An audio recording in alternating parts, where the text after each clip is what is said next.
આધ્યાત્મિક મહાશક્તિમાં આજે આપણે વાત કરીએ મુદ્રા યોગ વિશે. ઋષિ મુનિઓની આપણા શરીરની અંદર બધી જ વસ્તુઓની સંરચનાને જોઈ છે. આપણા શરીરમાં આખું બ્રહ્માંડ વિદ્યમાન છે. કેટલાક યોગ અને મુદ્રાઓ દ્વારા જીવનમાં ખૂટતી ઉણપોને દૂર કરી શકાય અને આપણી આધ્યાત્મિક વિકાસ યાત્રાને વધારે વિકસિત કરી શકાય, આપણા માનસિકને મજબૂત કરી શકાય છે.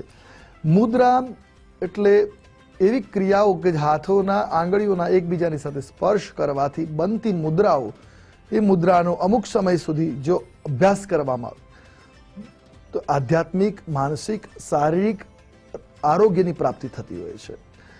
એમાં આપણે વાત કરીએ કેટલીક મુદ્રાઓ કયા કયા કામમાં શું કામમાં આવે, તો દરેક વ્યક્તિના જીવનની અંદર અમુક અમુક મુદ્રાઓ લાભ કરતા નીવડતી હોય છે.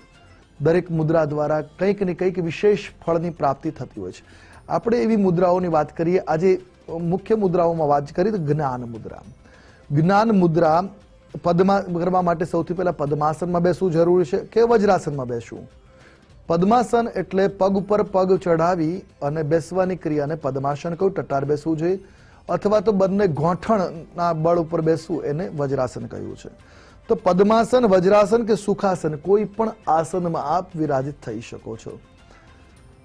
બંને કહેવાય છે હાથ ઘૂંટણ ઉપર રાખવાના છે અને ઘૂંટણ ઉપર હાથ અંગૂઠાના છેડા સાથે કહેવાય છે કે હળવું તર્જની આંગળી, આ તર્જની આંગળી અને અંગૂઠા આ બંનેના કહેવાય ટેરવા એકબીજાને સ્પર્શ કરાવી ગોઠણ ઉપર હાથ છત્તા રાખવાના છે. આમ હાથ છત્તા રાખવાથી અને બીજી આંગળીઓને સીધી રાખવી. આ રીતે કરવાથી કહેવાય છે કે જ્ઞાન મુદ્રાનું સંચારણ થાય છે. આ જ્ઞાન મુદ્રા જ્યારે પ્રગટ કરીએ છીએ ત્યારે કહેવાય છે કેટલો સમય જ્ઞાન મુદ્રા કરી રાખવી. કોઈ પણ મુદ્રાનો અભ્યાસ ઓછામાં ઓછું 48 મિનિટ રાખવાની હોય છે. આની આ પરિસ્થિતિમાં 48 મિનિટ બેસવું. આ રીતે 48 મિનિટ સુધી બંને ગોઠણ ઉપર આમ હાથ રાખી પાલથી માળી વજ્રાસનમાં કે સુખાસનમાં કે પદ્માસનમાં બેસી રહેવું, જેનાથી આ જ્ઞાન મુદ્રા વિકસિત થાય. જ્ઞાન મુદ્રા જો 48 સળંગ ના બેસી કે લગાતાર ના બેસી કે 16 મિનિટના 3 સેશનમાં બેસવું. 16 મિનિટ બેઠ સવાર, બપોર, સાંજ અથવા વચ્ચે 15 મિનિટનો બ્રેક લઈને ફરી તમે આ મુદ્રા કરો છો તો કહેવાય છે આ મુદ્રાના લાભ શું મળે. આ મુદ્રા કરવાથી સ્મૃતિ એટલે સ્મરણ શક્તિમાં વિકાસ થાય છે, એકાગ્રતા વધે છે, જિદ્દીપણું, ક્રોધ, રઘવાટ જે જીવનમાં જોવા મળતો છે એ વ્યાકુળતા, બધું જ આ મુદ્રાના અભ્યાસથી દૂર થતું જાય છે. મન શાંત બને છે, પ્રફુલ્લિત રહે છે, મસ્તિષ્કના સ્નાયુઓ શક્તિશાળી બને છે. એટલે કહેવાય છે અને આ જ કારણોસર આ મુદ્રાને જ્ઞાન મુદ્રા કહેવામાં આવે છે. આ જ્ઞાન મુદ્રા કરવાથી ચેતાતંતુઓનો વિકાસ થાય છે. બીજી મુદ્રા છે વાયુ મુદ્રા. શરીરમાં કુલ 84 પ્રકારના વાયુઓ છે. વાયુ રોગની પરેશાની કરે છે. સ્વાસ્થ્ય અને શાંતિ માટે વાયુનું સંતુલન હોવું ખૂબ આવશ્યક છે. અને એવી સ્થિતિમાં વાયુ મુદ્રા દ્વારા એને સંતુલિત કરી શકાય છે. જે લોકોને વાયુની પીડા હોય, ગેસની તકલીફો રહેતી હોય, આવા લોકો માટે વાયુ મુદ્રા કરવી ખૂબ આવશ્યક છે. એના માટે સૌથી પહેલા વજ્રાસનમાં બેસવું આવશ્યક છે. વજ્રાસનમાં બેસવાનું તર્જની આંગળીને અંગૂઠાના મૂળમાં, આ તર્જની આંગળી અને અંગૂઠાના મૂળમાં અહીં લગાવવી જોઈએ અને અંગૂઠો તર્જની આંગળી પર દબાવો હલકો, બીજી આંગળીને સીધી કરવાની. આ રીતે બંને હાથે આ મુદ્રા કરી અને ગોઠણ ઉપર આ હાથને સ્થાપિત કરવાનો હોય છે. આમ સ્થાપિત આ મુદ્રા આ રીતે કરવાથી કહેવાય છે હળકું દબાણ આપવાનું છે અંગૂઠાથી તર્જની આંગળી ઉપર અને સીધી રાખવી. સમય મર્યાદા 48 મિનિટની છે મુદ્રાની.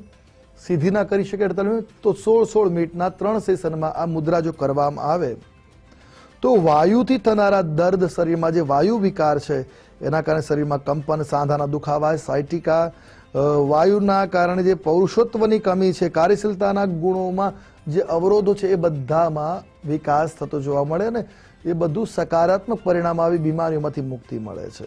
ખાસ કરીને આ બીમારીઓને દૂર કરે છે અને કાર્યશીલતા તરફ મનને કાર્યાન્વિત કરી આળસનો ત્યાગ થાય છે મુદ્રા કરવાથી. આ મુદ્રાનો સમય મર્યાદા કરતા વધુ પ્રયોગ ન કરવો જોઈએ. 48 મિનિટ કરતાં વધારે મુદ્રા કરવી શુભ સાબિત નથી થતી. એટલે ગેસની પીડામાં રાહત મળે તો આ મુદ્રાનો ત્યાગ કરી દેવો આવશ્યક છે. બીજી મુદ્રાની વાત કરીએ તો અપાન મુદ્રા. અપાન મુદ્રા જે છે એની સ્થિતિ છે શરીરને જો કચરો શરીરમાંથી વ્યવસ્થિત નીકળી જતો હોય, આરોગ્ય સારું રહે અને કચરા પેટી બનતું મટી અને શરીર સુખાકારીને પ્રાપ્ત થાય ત્યારે આધ્યાત્મિક માનસિક ચેતનાઓનો વિકાસ થાય. ઉત્કટાસનમાં બેસવું, હાથની બંને આંગળીઓને મધ્યમાં આંગળીને અંગૂઠાના અગ્રભાગ સાથે જોડવી.